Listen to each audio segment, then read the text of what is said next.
نحن نشعر بسعادة بالغة بهذا التكريم الذي يعبر فيه الوطن عن مدى حبه واحترامه لفنانين بلاده.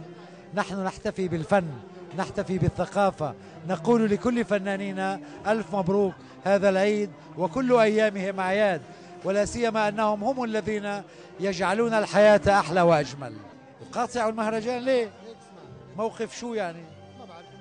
أنا الأماكن كلها ملأى بالفنانين، لا أحد يقاطع مهرجاناتنا، فنانون معنا ونحن معهم.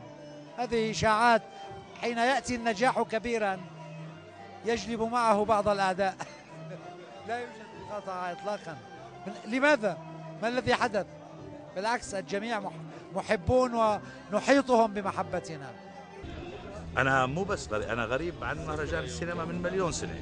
هلا قالوا في مقاطعة على مهرجان، ماني شايف لا حدا مقاطع ولا شيء.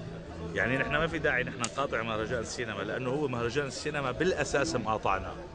يعني للأسف الشديد نحن هون القيمين على الفن ما بيحترموا الفنان السوري.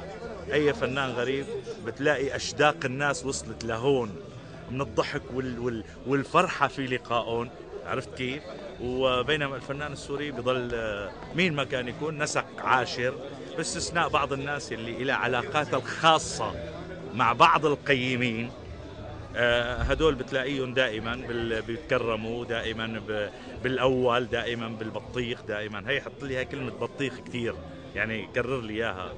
طبعا اذا حدا قاطع بيكون له مبرراته، بس شو هي المبررات ما بعرف.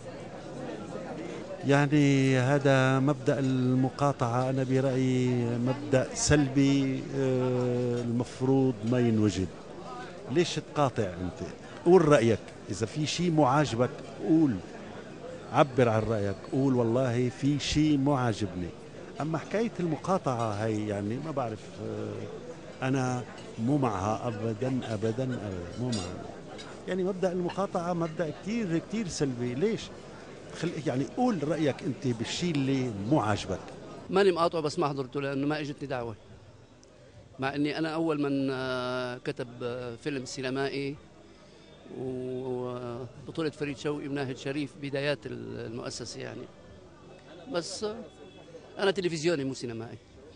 أنا ما بقاطع، لا أنا ما من النوع اللي بقاطع. أنا بشوفه بفوت على الموقع بشوف الغلط. شلون بدي أقعد ببيتي وأقول هذا غلط وهذا صح؟ مثل النعامة اللي بتحط راسها بالتراب وبتقول اللي عم يصير برا غلط. طلع شوف اللي عم يصير غلط ولا مو غلط وبعدين ناقشه. يعني أنا شلون بدي أقاطع مهرجان أو افتتاح أو وبعدين عم أقول هذا غلط؟ معناتها رأيه الغلط، اللي عم يقاطع هو رأيه الغلط. أنا برأيي يروح على المهرجان ويحط إيده على الغلط. لا مو من المقاطعين، يعني بالنهاية لما بدي أحضر فيلم سينما لحتى أستفيد أنا، مو لحتى أكون مقاطعة ولا ضد ولا مع، بس هي القصة يعني.